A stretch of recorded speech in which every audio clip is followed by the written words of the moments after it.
जलेश्वर पौरांचल अधीनस्थ शासनवाड़ और पंचुघंटा स्थित सिद्धेश्वर महादेव पवित्र चड़क यात्रा गत 12 तारिख आरंभ होता बेले आज प्रसिद्ध बालीमाड़ा यात्रा अनुष्ठित हो जाइछि।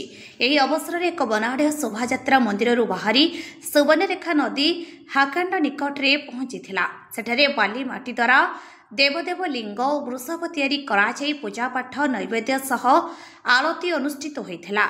एहापरे 13 उपवीतधारी बुड़ पकाइबा परे अर्घ्य प्रदान करथिले। एहापरे पुणी सहस्राधिक ग्रामवासी को नहीं शोभायात्रा मंदिर को फेरीथिला।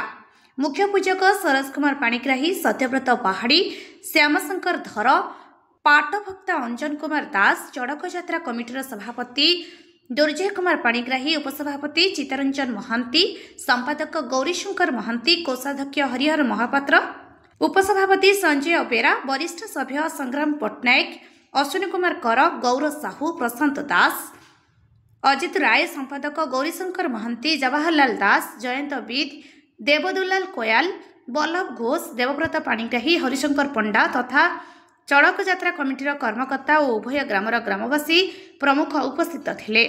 मो अंजन कुमार दास आमर जो बाबा सिद्धेश्वर माने 14 वर्ष पर आम बाबा सिद्धेश्वर पाखे आज व्रत धारण कर दीर्घ 45 दिन धरी चलो। आज 13 भक्ता पुराण आज बालीमाड़ा पर्व शेष होला। या परे आमर घट उत्तोलन हम तापर पाट कार्य या अच्छी एमती चलो 45 दिन धरी आम कार्य चली रही।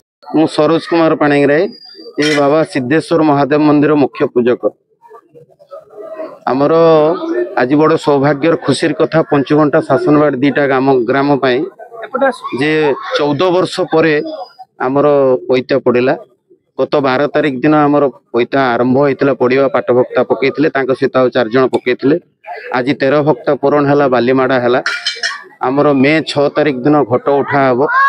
मे 21 तारिख दिन नील अच्छी। मे 22 तारिख दिन पाट अच्छी।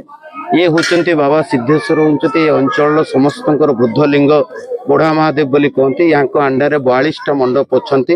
यहाँ पाखु विभिन्न जार जो मंडप जो जहाँ किसी हेले आगे यू निमंत्रण आसिकी गलापर आज्ञामाला गलापर से काम करती। आज निश्चित भाव में आम पंचुघंटा शासनवाड़ उभय ग्रामर ग्रामवासी मान बहुत भल दिन खुशी दिन। बाबा सिद्धेश्वर एतिकी आम समस्त जे बाबा सिद्धेश्वर पाखे जी जहाँ मनासे तार निश्चय बाबा सिद्धेश्वर ताको फल दियंती। एवं मु आज मुख्य पूजक हिसाब से बाबा सिद्धेश्वर पाखे प्रार्थना करुच्ची पंचुघंटा शासनवाड़ प्रत्येक ग्रामवासी ता सहित जलेश्वरवासी समस्ते भले रुहतु, सुखरे रुहतु, शांति रुहतु, मंगल हो। जलेश्वर मनोज कुमार भूया रिपोर्ट अपराह्न लाइव।